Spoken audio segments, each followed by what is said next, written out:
Super Families with Sue. I'm glad you could join us. My name is Sue Karoga. Allow me to share some words from Lisa Wingate. Your children are the greatest gift that God will ever give to you, and their souls the heaviest responsibility that He has placed in your hands. Take time to be with them. Teach them to have faith in God and in themselves, and be a person in whom they can have faith. Because in the end, nothing else you will have done will have mattered as much. Welcome.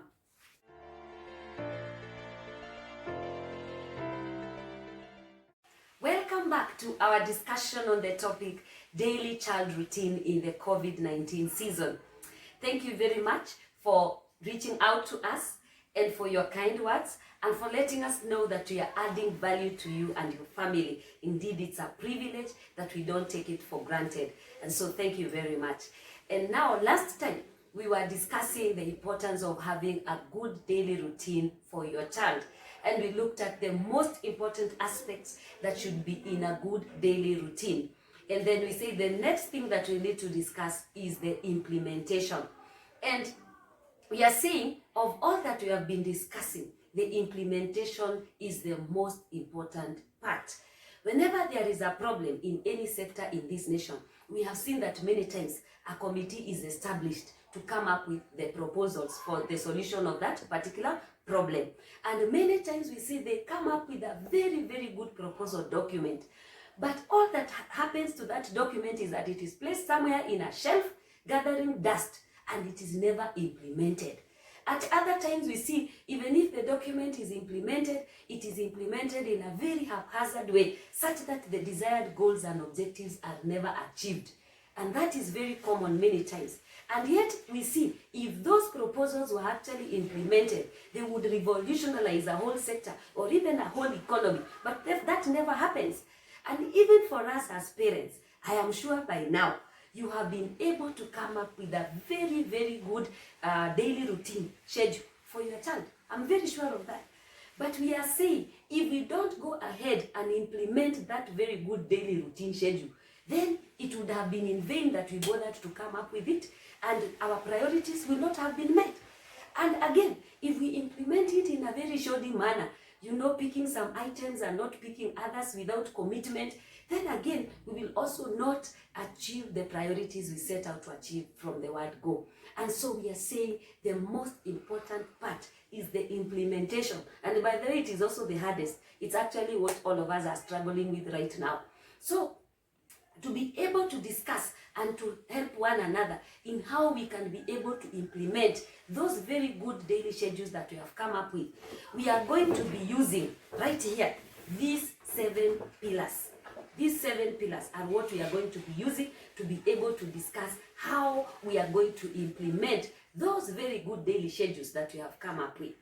And now, the first pillar, as you can observe right here, is the one we are calling communication.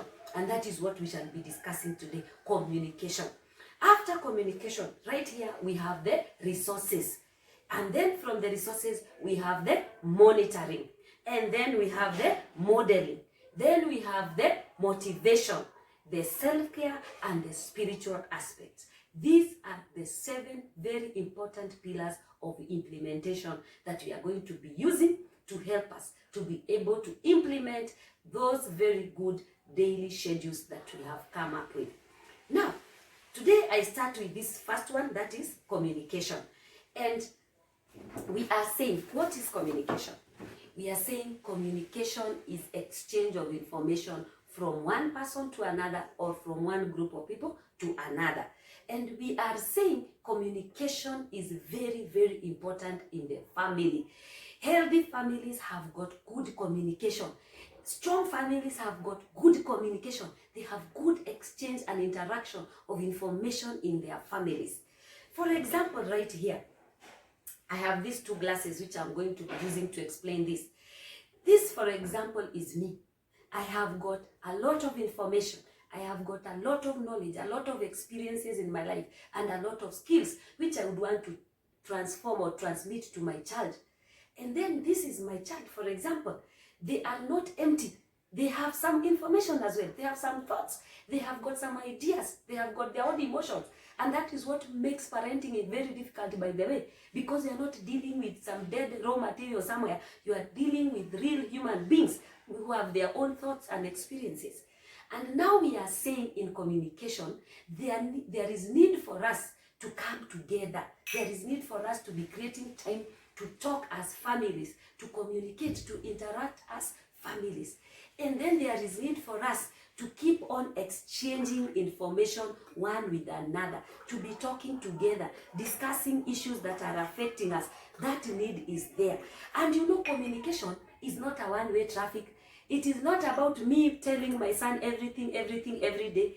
If you keep on, you are the only one who is transmitting information all the time. It reaches a point where some of that information will be getting lost. It is spilling. So there is need for us to exchange information constantly, one with another. We discuss the issues that are affecting us. And to do that, we need to be deliberate. We create time of talking. We talk with each other. And this is what is causing many families right now to fall apart.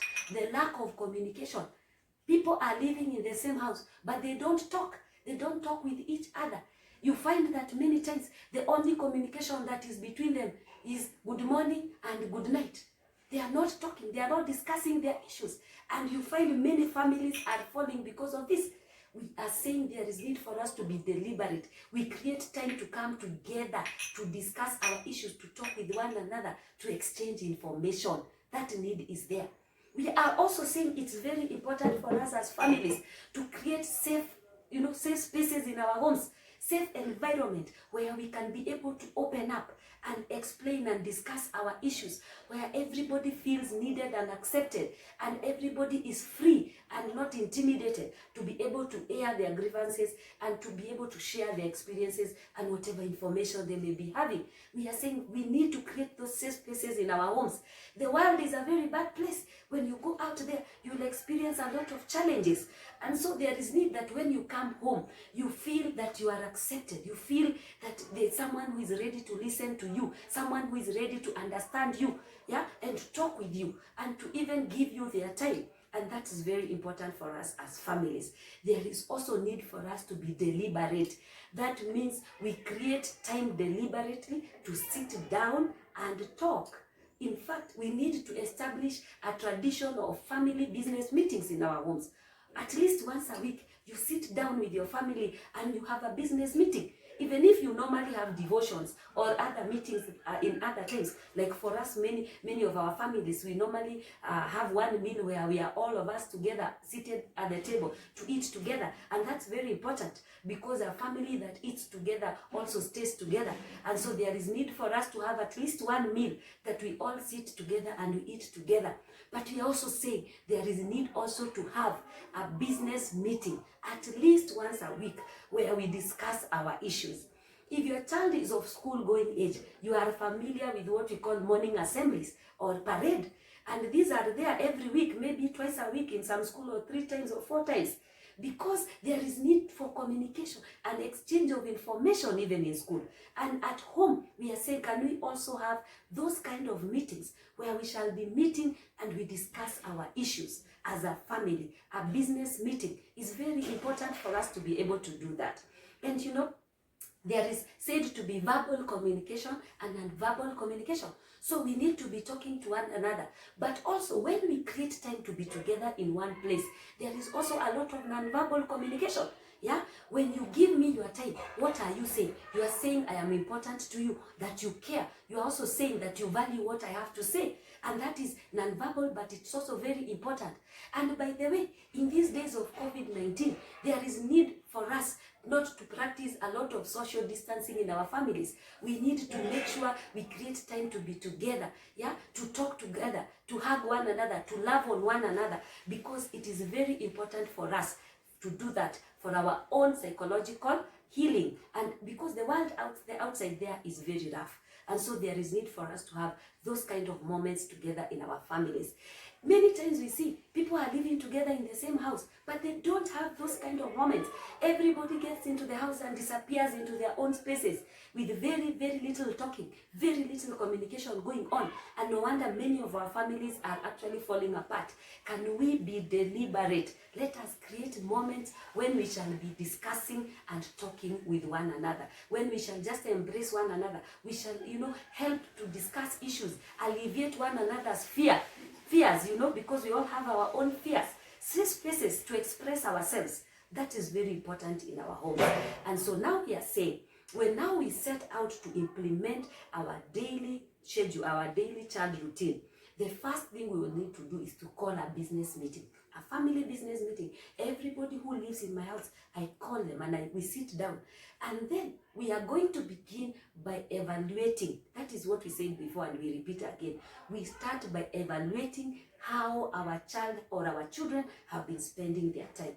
So I will call the meeting with my children, and if you are married, you will also will be you and your spouse, and you sit down and you will start by stating your observations. How have you observed your children have been spending their time?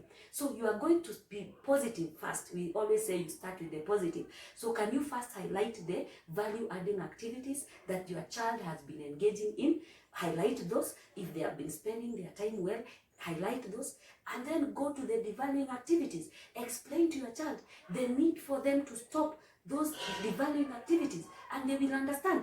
Any child of school going age, as long as you speak, you give them the information at their level, they will be able to understand. And you explain to them why they need to stop engaging in the devaluing activities, the harmful activities.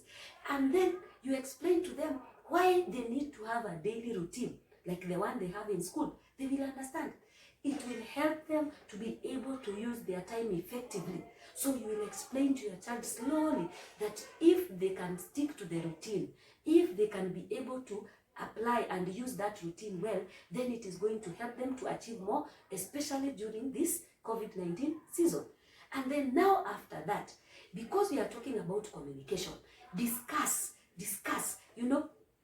all the aspects that you have included in that daily routine. Discuss and let your child understand what you want to achieve with each of those aspects. Let your child be able to understand, and let them also give you their view, because you have said our children are not empty. They have some ideas. Let them also add their voice. Let them give you their ideas as well. And by the way, we are saying this daily child routine should be child-centered. So as much as possible, we need to involve our children. So we must also accommodate their ideas. Let them tell us what they think. Yeah, if there is any item that or any activity that they feel we should exchange, and in our view as parents, it's not harmful, we should be able to do that. And then finally, after we have harmonized our ideas, then we now need to come up with a good document.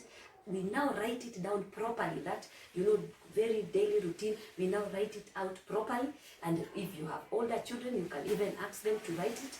They write it down properly, nicely, because the first step towards achieving your goal is always writing it down. Don't let that daily routine to remain in your head somewhere, or an idea in your head somewhere. No, write it down, come up with it, and let it be written down properly.